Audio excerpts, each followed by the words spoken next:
नमस्कार. शेतकरी हवामान अंदाज या युट्यूब चॅनल मध्ये मी आपल्या सर्व शेतकऱ्यांचे सहर्ष स्वागत करत आहे. तर शेतकरी मित्र, आपण 16 जुलैपर्यंत हवामान अंदाज पाहणार आहोत. तरी शेतकरी मित्र, सध्या अरबी समुद्र आणि बंगालचा सागर या दोन्हीच्या टोकावर जे दोन चक्राकार दाब तयार झाले ते त्याच ठिकाणी सध्या कार्यरत आहेत. ते अरबी समुद्रामध्ये देखील अरबी समुद्राच्या जवळ मुंबई किनारपट्टीवर सध्या तरी आलेले नाही ते 16 तारखेपर्यंत. त्यामुळं महाराष्ट्रात जोरदार पावसाचे संकेत खूप कमी आहेत. तसेच हा बंगालच्या पासून मुंबई किनारपट्टी, तसेच नाशिक, पुणे या भागामध्ये ते जळगाव, अकोला, अमरावती, विदर्भ साईडला पावसाचे वातावरण चांगल्यापैकी पावसाचे वातावरण तयार झालेले आहे. खूप असे ढगाळ वातावरण आहे. त्यामुळं विदर्भ आणि मुंबई, कोकण, गोवा या भागामध्ये पावसाचे प्रमाण जास्त राहणार आहे. मराठवाड्यात पावसाचे प्रमाण जरी वेगळे असलं तरी पावसाचे प्रमाण हे सरीच्या स्वरूपात पाऊस राहणार आहे मराठवाड्यात. आज सध्या तरी 7 तारखेपर्यंत पावसाचे प्रमाण मराठवाड्यामध्ये सरीचा पाऊस राहण्याची शक्यता आहे. तरी आपण पाहतात शेतकरी मित्र, हा पाऊस सरासरी 16 तारखेपर्यंत तरी पावसाचे अल्पसा पाऊस आहे. कारण हे ढगाळ वातावरण आहे ते फक्त जास्त करून अरबी समुद्रामध्ये तयार झालेले आहे आणि इतर जिल्ह्यामध्ये ढगाळ वातावरण राहणार आहे, परंतु पावसाचा खूप जोरदार असे पावसाचे खूप कमी संकेत आहेत. फक्त विदर्भ साईडलाच पावसाचा प्रमाण थोडे जास्त आहे आणि मराठवाड्यातील काही जिल्ह्यामध्ये नॉर्मल पावसाच्या ते जोरदार पावसाच्या सरी सध्या तरी 16 तारखेपर्यंत राहण्याची शक्यता आहे. परंतु 7 तारखेपर्यंत जर थोड्या पावसाच्या सरीचा प्रभाव हा जास्त जाणवणार आहे. शेतकरी 2 तारखेपासून ते 6 तारखेपर्यंत भाग बदलत प्रत्येक जिल्ह्यात पावसाच्या सरी पडणार आहेत.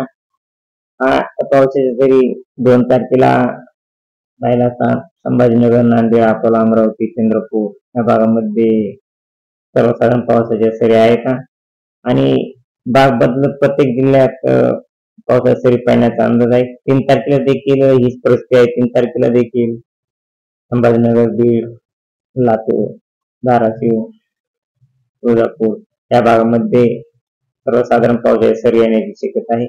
परंतु शेतकऱ्यांमध्ये मोठा पाऊस हा सध्या तरी नाही, परंतु पिकास थोडे अनुकूल असा पाऊस राहण्याची शक्यता आहे. फक्त पिकापुरताच पाऊस आहे, एकदम नॉर्मल असा पाऊस राहणार आहे.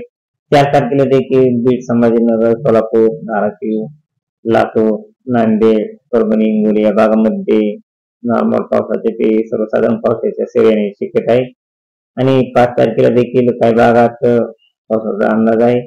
परंतु 6 तारखेला परत संभाजीनगर, लोणावळा, जालना या भागामध्ये फक्त पावसाच्या सरी येण्याचा अंदाज आहे. परंतु मुंबई, कोकण, गोवा या भागामध्ये 6 तारखेला पाऊस राहणार आहे आणि हा पाऊस मित्र 7 तारखेपर्यंत पावसाच्या सरीचे प्रमाण हे जास्त राहणार आहे आणि 8 तारखेपासून ढगाळ वातावरण राहणार आहे, पण नॉर्मल पावसाचे सरी राहणार आहे. फक्त संभाजीनगर, जळगाव, अकोला या भागामध्ये पावसाच्या सरीचा अंदाज आहे. परंतु 8 ते 16 तारखेपर्यंत जरा पावसाच्या सरी हा खूप कमी दाखवत आहे. तरी आपण रोजची रोज ताजी अपडेट पाहण्यासाठी आणि हवामान अंदाजावर आपण लक्ष ठेवून आहोत की कोणत्या जिल्ह्यामध्ये पाऊस हा पुढील काळात 8 ते 16 दरम्यान राहणार, कोणत्या जिल्ह्यामध्ये जास्त प्रमाणात राहू शकतो आणि राहणार आहे ते. सध्या तरी 8 ते 16 तारखेपर्यंत विदर्भ सोडता इतर जिल्ह्यामध्ये खूप जोरदार अशी पावसाची खूप कमी शक्यता आहे. पण नॉर्मल पावसाच्या सरी 14-15 तारखेला सध्या दाखवत आहे.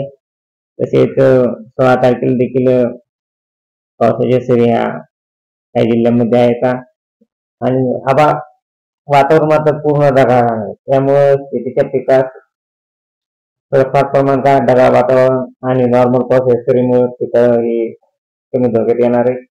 तरी शेतकरी मित्र, ज्या भागात पावसाचे प्रमाण कमी राहील तेथील शेतकऱ्यांनी आपल्या पिकाची काळजी घेणे खूप गरज आहे. कारण ज्या ठिकाणी एकदम खूप कमी पाऊस आहे आणि पाण्याची व्यवस्था झालेली असेल त्या ठिकाणी आपल्या पिकांना पाणी आपण देऊ शकता. कारण मोठा पाऊस हा सध्या तरी मोठा पाऊस, एकदम जोरदार असा पावसाची खूप कमी संकेत येतं. एकदम वावणी पाऊस सध्या तरी 16 तारखेपर्यंत कोणत्याच जिल्ह्यात एकदम वावणी पाऊस नाही. फक्त विदर्भ साईडला काही जिल्ह्यात एकदम जोरदार पाऊस सोडता. इतर जिल्ह्यांमध्ये खूप कमी प्रमाण आहे एकदम जोरदार पावसाचे. तरी आपण शेतकरी मित्र पुढील अपडेट कायदे आल्यानंतर आपण लगेच करू. सध्या आपण अरबी समुद्रामध्ये आणि बंगालच्या उपसागरात कोणत्याच ठिकाणी हे जोरदार पावसाचे वातावरण तयार झाले नाही. जो बंगालच्या उपसागरामध्ये लो प्रेशर तयार झालेला आहे तो बांगलादेशाकडेच निघून जात आहे. तो भुवनेश्वर आणि विशाखापट्टणम भागाकडे न येता त्यामुळं महाराष्ट्रात तशाच प्रकारे एकदम जोरदार असे पावसाचे खूप कमी संकेत येतं. तरी शेतकऱ्यांमध्ये अशीच रोजची ताजी अपडेट आल्यानंतर आपणास लगेच आपण कळू.